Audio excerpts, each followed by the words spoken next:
Fala moçada, e aí? Tudo na paz? Bem, espero que todos estejam aí tranquilos, né, e em casa. Olha só, sétimo ano, preste atenção, esse vídeo aqui ele vai dar início a um novo conteúdo, tá? E esse conteúdo ele tá na página 195, capítulo 8. Página 195, capítulo 8. Bem, o início desse capítulo aqui, ele vai te fazer uma breve abordagem de Revolução Industrial. Ué, professor, mas história aqui, na aula de ciências? Sim, esse período aí da história tem muito a ver com o nosso assunto, que vai ser fontes de energia, tá? Olha só, ele começa te falando aqui que a tecnologia utiliza-se do conhecimento científico em prol da sociedade. Então, a tecnologia utiliza-se do conhecimento científico em prol da sociedade. Tudo isso para facilitar o nosso dia a dia, né? Tudo isso para beneficiar a sociedade. Por quê? Ó, para e pensa. O que seria de nós hoje sem a tecnologia, cara? Porque quando nós falamos tecnologia, você pensa apenas como um celular, um computador, e não é só isso, né?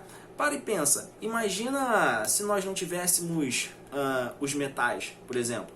Os metais foram um material de grande importância para que nós pudéssemos ter hoje as máquinas, né? E as máquinas foram de grande importância para que nós tivéssemos hoje as indústrias. Então, uma coisa leva a outra, tá? Então, o seu livro ele vai começar a abordar lá do iniciozinho, lá da descoberta dos metais. E aí, nós falamos de um curto período que foi a idade dos metais, né? Curto período, um modo de falar, né, gente? Porque levou anos pra caramba. Essa idade dos metais, o que você tem que saber dela? Bem, foi um período onde que o homem descobriu como extrair metais do subsolo. Esses metais eram principalmente cobre e ferro. Cobre e ferro, tá? Bem, esses metais inicialmente, eles serviam apenas para, proteção, né? Para melhorar a pesca, para fazer estruturas. E aí, conforme vai passar o tempo, nós começamos a entrar aí no meado do século 17, onde que o homem também, além de já ter os metais, ele começa a descobrir a madeira e o carvão mineral como fonte de energia. Porém, essa fonte de energia é simplesmente para que ele tenha um aquecimento. Entendeu? Como assim, professor, o aquecimento? É ele se aquecer. Ele faz uma fogueira e o calor aquece. Horas, o calor é uma fonte de energia. Então ali ele descobriu um novo método de se aquecer. Entendido, gente? Tranquilo até aí? Posso continuar? Bem, então conforme passar o tempo, o homem ele também começou a criar uma necessidade de desenvolver novos instrumentos, né? Novas estruturas. E aí quando eu falo estrutura, quando eu falo instrumento, eu estou me referindo à máquina. Aí, cara, olha só, nós vamos começar a falar de um assunto um pouco mais histórico, que foi a primeira Revolução Industrial. A primeira Revolução Industrial, ela aconteceu entre meados do século XVIII e século XIX, tá? E o que teve de importante nessa Revolução Industrial? Bem, foi o ponto de partida para que o homem pudesse descobrir novas fontes de energia, tá? E essas fontes de energia pudessem servir de combustível para as máquinas. E aí nós tivemos aí as primeiras máquinas a vapor. Tudo bem? Entendido até aí? Tá. Quando eu falo desses combustíveis, né, dessa necessidade de explorar novas fontes de energia, eu vou estar te falando aí dos combustíveis fósseis, galera. E o combustível fóssil que era utilizado na primeira Revolução Industrial era o carvão mineral, tá? O carvão mineral ele foi importantíssimo nessa primeira revolução por ter como principal fonte de energia para indústrias têxteis, sabe? Indústrias de tecelagem. A indústria têxtil ela cresceu muito nessa primeira revolução industrial, em meados dos séculos 18 e 19. Tá legal? Entendido até aí? Tá com alguma dificuldade? Espero que não, hein? Então, conforme nós vamos avançando na história, nós vamos observando que a necessidade de inovação, né, e de impulsionamento tecnológico, ele vai aumentando. E aí nós começamos a chegar na segunda Revolução Industrial. A segunda revolução industrial, como bem seu livro fala aqui, ele começa a partir da metade do século XIX e foi motivada por inovações tecnológicas com o uso da eletricidade. Cara, começa a perceber que cada vez mais que o tempo vai passando, a tecnologia ela vai melhorando. Antes nós só tínhamos os metais. A gente tinha a matéria-prima metal, mas a gente não sabia como utilizar tão bem. Passou o tempo, o homem agora ele começa a descobrir como fazer máquinas e como movimentar essas máquinas. E aí nós começamos a falar da primeira revolução industrial.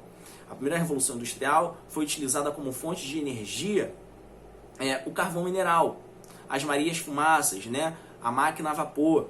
E aí a indústria têxtil, principalmente, ela deu uma alavancada. E aí o homem começa a querer desenvolver mais ainda as fontes de energia. E aí você começa a perceber que na segunda revolução industrial, você não tem mais só o carvão mineral. Você tem agora a eletricidade, você tem o descobrimento de petróleo e como eu consigo fracionar esse petróleo. Ou seja, como eu consigo agora pegar vários outros compostos de um mesmo material, de uma mesma matéria, que no caso aqui é o petróleo. Tudo bem? Além disso, a tecnologia, não só de fontes de energia, mas quanto à sociedade, ela vai se desenvolvendo. Poxa, agora eu tenho eletricidade. Eletricidade faz com que agora eu possa ter lâmpadas incandescentes nas grandes metrópoles, né? A eletricidade, juntamente agora com o petróleo, faz com que a minha indústria, não só a têxtil, mas como também as maquinárias, possam estar mais tecnológicas, mais atualizadas. E aí nós começamos a ter os primeiros automóveis criados, porque como nós temos aqui agora o petróleo e nós sabemos como fracionar esse petróleo, eu vou ter a criação da gasolina. E a gasolina, todos nós sabemos que é o principal combustível de um automóvel. Tudo bem, gente? Tranquilo até aí? Tem dificuldade? Não, né? Então, galerinha, por volta aí de 1940 aproximadamente, nós começamos a ter uma grande evolução, um grande avanço na área da física. E com ela, nós começamos a descobrir outras fontes de energia, que nesse caso vai ser a energia nuclear, tá? A energia nuclear, ela dispõe de grande energia, tá? Propriamente dita. No entanto, é uma fonte muito perigosa de você obter energia, tá? E, poxa, se acontecer alguma catástrofe nessas usinas nucleares, caramba, o prejuízo e o impacto dela no ambiente é muito grande, tá? No entanto, nós começamos aí a continuar em busca de novas fontes de energia. E aí nós começamos a chegar na nossa parte atual, tá? Porém, o seu livro, ele ainda fala de terceira revolução industrial, e aí a terceira revolução industrial, ela vai ter mais a ver com a informação rápida do que de fato com energia, tá? E a quarta revolução industrial, que alguns cientistas falam que nós estamos na quarta revolução industrial, que é a robótica, né? Que é a nanotecnologia, a biotecnologia. Tudo bem? Beleza? Então, esse é o fato histórico que o seu livro vai abordar. Passando ele, nós agora caímos de fato, no nosso objetivo, no nosso conteúdo, que é na página 197, tá? Fontes alternativas de obtenção de energia. Galera, aqui você já tem uma ideia do que é. Preste atenção, você sabe o que é uma fonte renovável. O que é uma fonte de energia renovável?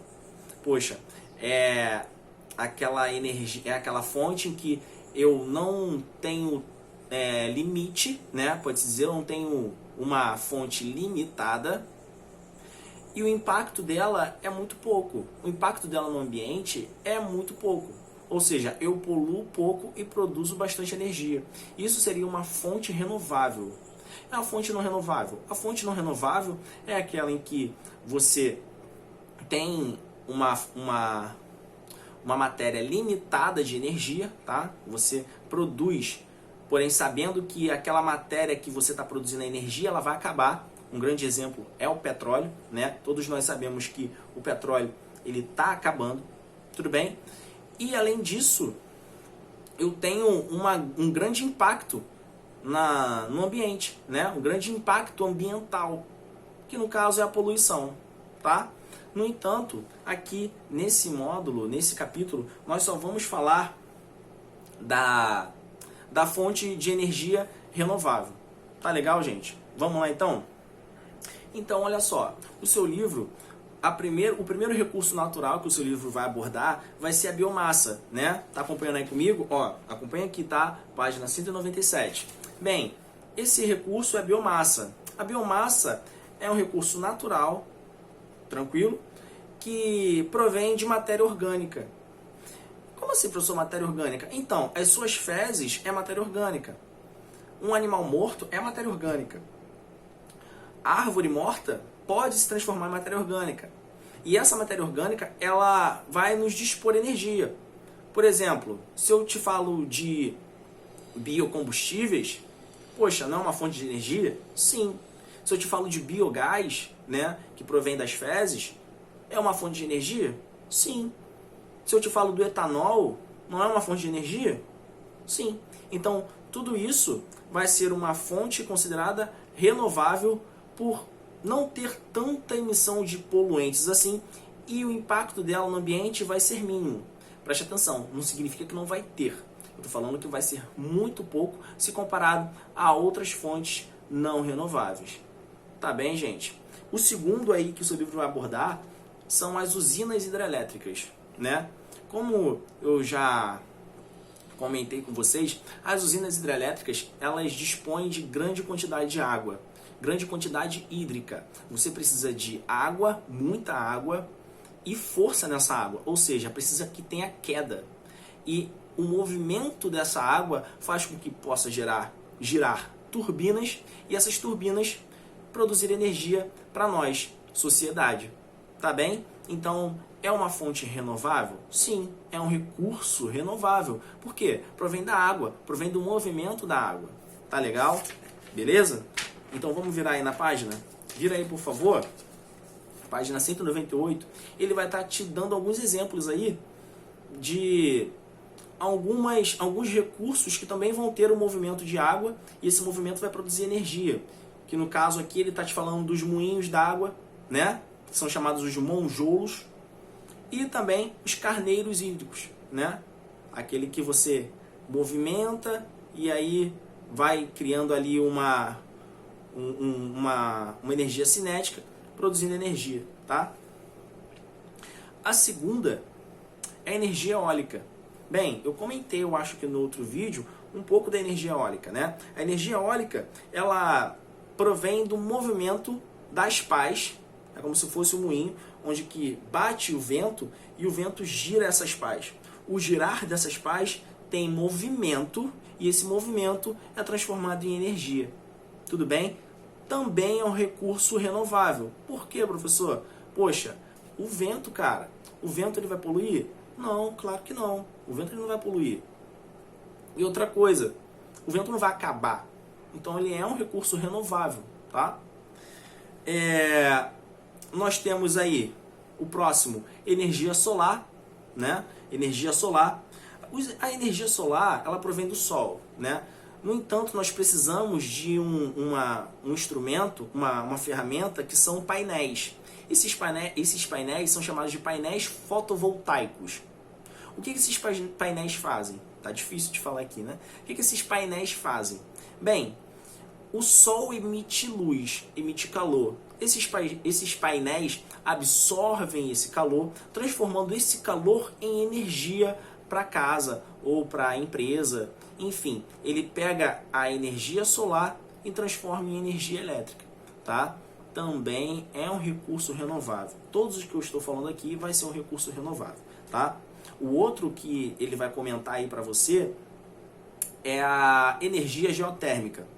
A energia geotérmica, ela provém do calor da Terra, né? Geo aí de terra, térmica, temperatura. Então o calor que a Terra a parte subterrânea produz, né, os gases, elimina esses gases podem também ser reaproveitados em forma de produção de energia elétrica. Tá bom, gente? E o último para nós terminarmos aqui esse capítulo, é o movimento das ondas, tá?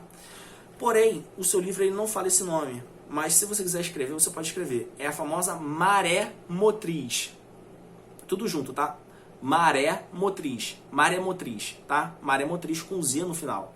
Bem, o que seria a maré motriz? É o movimento das ondas no mar, tá? Você coloca lá umas ferramentas, né? Você coloca lá uma plataforma, e essa plataforma vai ter um instrumento onde que vai captar o movimento do oceano, o movimento do mar. Conforme maior a movimentação desse oceano, mais energia vai ser produzida. Tudo bem, gente? Olha só, eu espero que vocês façam aí os exercícios da página 199, 200 e 201, tá bom? Nós vamos corrigir aqui, então, por favor, fiquem ligados. Bons estudos e fiquem com Deus.